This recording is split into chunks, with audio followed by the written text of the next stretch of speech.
여러분, 지금 이 순간에도 총 한 발 쏘지 않는 전쟁이 벌어지고 있습니다. 하지만 그 어떤 전쟁보다도 치열하죠. 오늘은 바로 그 보이지 않는 전쟁터, 임표의 망령과 단군의 후예들이 맞붙는 이 거대한 싸움에 대해 한번 깊이 파고들어 보겠습니다. 먼저 수십 년 전 과거의 전쟁터에서 나타나서 오늘날의 세상을 송두리째 흔들고 있는 한 유령의 정체부터 밝혀보겠습니다. 그리고 이어서 우리가 알던 전쟁과는 전혀 다른, 그러니까 총알 대신 마약과 속임수, 심지어 드론으로 싸우는 이 새로운 전쟁의 실체를 들여다볼 겁니다. 여기서 진짜 재밌는 포인트가 나옵니다. 모두가 이건 끝났다, 이건 위기다 라고 생각했던 바로 그 약점이 사실은 승리를 위한 최후의 비밀병기일 수 있다면 믿으시겠어요? 자, 그럼 이 모든 그림을 그린 설계자부터 만나보죠. 바로 임표라는 인물입니다. 한국전쟁 때 말이죠. 중국의 장군이었던 임표가 아주 기가 막힌 전략을 완성시킵니다. 바로 약자가 강자를 이기는 법, 정면으로 힘겨루는 게 아니에요. 아주 교활하고 영리하게 상대의 허를 찌르는 거죠. 근데 이게 그냥 한 번 쓰고 버리는 꼼수가 아니었어요. 이 아이디어는 마치 바이러스처럼 퍼져나가서 베트남 전쟁은 물론이고 수십 년간 전 세계의 수많은 분쟁에 불을 붙였습니다. 자, 그럼 과거에서 현재로 돌아와 볼까요? 임표라는 유령의 전략이 오늘날에는 얼마나 더 무섭고 교묘한 형태로 진화했는지 한번 보시죠. 첫 번째 무기는 바로 심리전입니다. 와, 이거 정말 무서운 겁니다. 바로 가스라이팅이죠. 사람들 스스로 내가 지금 뭘 보고 있는 거지? 내가 생각하는 게 맞나? 이렇게 현실을 의심하게 만들어서 결국 자신도 모르는 사이에 누군가의 전쟁에 총알바지로 쓰이게 만드는 거예요. 이게 바로 초한전, 다른 말로 총성 없는 전쟁의 핵심 개념입니다. 군사 대결을 넘어서 사회, 경제, 그리고 사람들 마음까지 공격하는 거죠. 이제 전쟁터는 그냥 모든 것이 된 겁니다.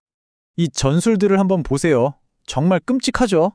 마약을 무기처럼 써서 사회를 안에서부터 무너뜨리고 최첨단 드론으로 조용히 사람을 해치고 경제를 말려 죽여서 국가의 뿌리 자체를 흔드는 것. 이게 바로 21세기형 초안전의 진짜 모습입니다. 자, 그럼 여기서 핵심적인 질문이 나오죠. 규칙도 없고 전선도 없는 이런 전쟁에서 도대체 어떻게 싸워야 할까요? 방어는 가능하기나 한 걸까요? 그 해답은 정말 아무도 예상하지 못한 곳에 있습니다. 새로운 무기나 전략 같은 게 아니에요. 바로 인구 구조의 변화. 여기에 비밀이 숨어 있습니다. 아주 오래된 경전에서 이런 힌트를 얻을 수 있습니다. 승리는 수많은 사람들에게서 오는 게 아니라 마지막까지 뜻을 지키며 남아있는 소수에게서 온다는 거죠. 바로 여기에 이 이야기의 가장 충격적인 역설이 있습니다. 만약에 지금 대한민국의 인구 감소가 실패나 위기가 아니라 널리 인간을 이롭게 한다는 홍행인간 정신으로 똘똘 뭉친 그야말로 정예부대를 만들어내는 하나의 정화 과정이라면요? 이건 전쟁의 패러다임이 완전히 바뀌는 겁니다. 이제 더 이상 머릿수로 이기는 시대는 끝났다는 거죠. 한 사람 한 사람이 가진 정신, 그 질로 승부하는 시대가 온다는 뜻입니다.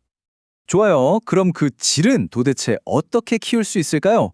그 시작은 가장 신성한 자리인 어머니의 역할을 바로 세우는 것에서부터 출발합니다. 이 계획의 이름은 6년의 성역입니다. 이 숫자 6에 모든 것이 담겨 있다고 해도 과언이 아닌 아주 혁신적인 아이디어입니다. 어떻게 작동하냐면요. 먼저 국가가 아이가 태어나고 첫 6년 동안은 어머니를 경제활동에서 완전히 해방시켜줍니다. 그리고 그 빈자리는 공동체의 지혜로운 어르신들이 채워주죠. 기술은 안전을 책임지고요. 그럼 어머니는 오직 한 가지, 아이에게 사랑을 주는 것에만 집중할 수 있게 되는 겁니다. 그런데 이 계획은 단순히 아이를 건강하게 키우자는 차원의 얘기가 아닙니다. 우리가 물려주는 유전자, 그보다 훨씬 더 깊고 위대한 무언가에 대한 이야기입니다. 먼저 이걸 기억해야 합니다. 아이는 내 소유물이 아니라는 것.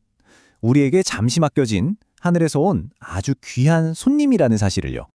이제 인류 앞에는 두 갈래 길이 놓여 있습니다. 부모가 가진 위대한 정신, 즉 영적 DNA를 아이에게 물려줄 것인가? 아니면 기술에 의존해서 어머니의 사랑과 심장 소리 없이 영원히 텅 빈 존재를 그저 생산해낼 것인가? 정말 극명한 선택이죠. 자, 그럼 오늘 우리가 살펴본 내용들을 한번 정리해 볼까요? 속임수와 사회를 병들게 하는 도구로 공격해오는 잉표의 망령, 그리고 이에 맞서 인구의 역설을 통해 질적 성장을 추구하고 6년의 성욕으로 어머니를 보호하며 궁극의 무기인 영적 DNA를 물려주려는 단군의 후예, 정말 거대한 싸움이죠. 결국 이 전쟁은 우리 모두의 전쟁입니다. 이 거대한 아이디어의 전쟁 속에서 우리는 다음 세대에게 과연 어떤 유산을 남겨줄 것인가? 이것이 바로 오늘 우리 모두가 함께 풀어야 할 숙제입니다.